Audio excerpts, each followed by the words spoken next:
পূর্ব কলকাতায় জলাভূমির উপর তৈরি বহুতল ভাঙল প্রশাসন। অনুমোদন ছাড়াই বহুতল তৈরি হয়েছিল বলে অভিযোগ।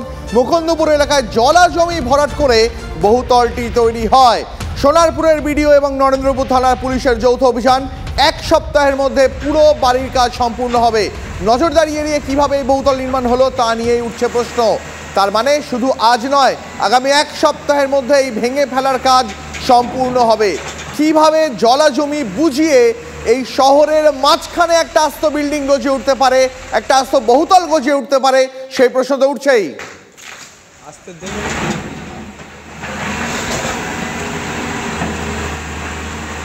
পূর্ব কলকাতায় জলাভূমির ওপর তৈরি বহুতল ভেঙে ফেলল প্রশাসন।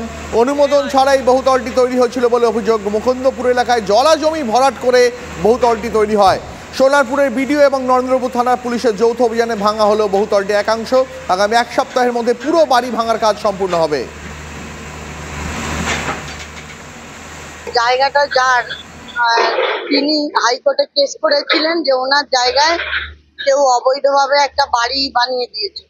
তো সেই মতো হাইকোর্ট থেকে ডিএম সাহেবের কাছে অর্ডারটা আসে। ডিএম সাহেবের থেকে এসডিও বিডিও হয়ে আমাদের কাছেও এসেছে।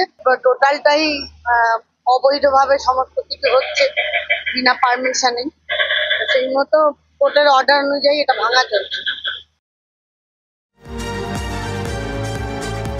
পরপর দুদিন ফের বেআইনি উচ্ছেদে গিয়ে পিছু হটতে হলো পুরসভাকে।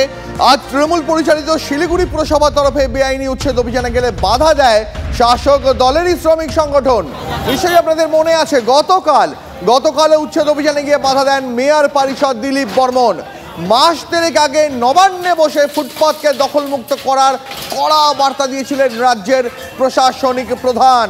তারপর থেকেই কোমর বেঁধে ময়দানে নেমেছিল শিলিগুড়ি পুরসভা। আর সেই অভিযানেই গতকাল শাসক দলের কাউন্সিলর প্রথমে বাধা দেয় পুরসভাকে, আর আজ মাল্লাগুড়িতে বাধা দিল শাসক দলেরই শ্রমিক সংগঠন। আচ্ছা, কতবার শাসক দলের এই বাধার মুখে পড়তে হবে পুরসভাকে, সেই প্রশ্ন তো উঠছেই।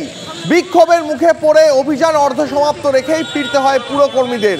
তবে পুরসভার দাবি, মমতা বন্দ্যোপাধ্যায় যে নির্দেশ দিয়েছেন সেই মতো অভিযান চলবেই।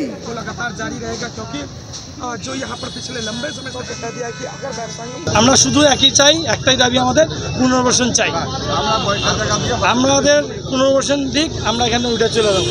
পুনর্বাসনের লোকেদের কোনো খরচা করা জায়গাটা ভাঙতে হবে না, আমরা নিজে ইচ্ছায় ভাঙিয়ে দিয়ে চলে যাবো। যেহেতু আমরা পাচ্ছি, আমরা এখানে কেন থাকবো? আমাদের অনেক লোন ফোন নেওয়া আছে, আমরা চাই আমাদেরকে দোকান দিয়ে তারপর দিদি দোকান ভেঙে দিই। আমরা অনেক ঋণ আছে, ঋণ কি করে শোধ করবো? টিউশনি আছে, স্কুল আছে, আমাদের দোকান ভাঙতে আমরা দিব না। আমাদের বসার জায়গা করে দিয়ে তারপর আমরা নিজের ইচ্ছায় চলে যাবো। এই মানুষগুলো কিন্তু 46 নম্বর ওয়ার্ডের বাসিন্দা, 46 নম্বর ওয়ার্ডের ভোটার, শিলিগুড়ির ভোটার। তো কাজেই এটাকে ভাঙার আগে এদের পুনর্বাসন দিক, তারপরে ভাঙো। আর জোর জবরদস্তি যদি করে, আমার যদি কোনো অঘটন ঘটে, তার জন্য টোটাল কর্পোরেশনকে এবং সরকারকে দায়িত্ব নিতে হবে। আমি এটা চ্যালেঞ্জের সঙ্গে বলছি।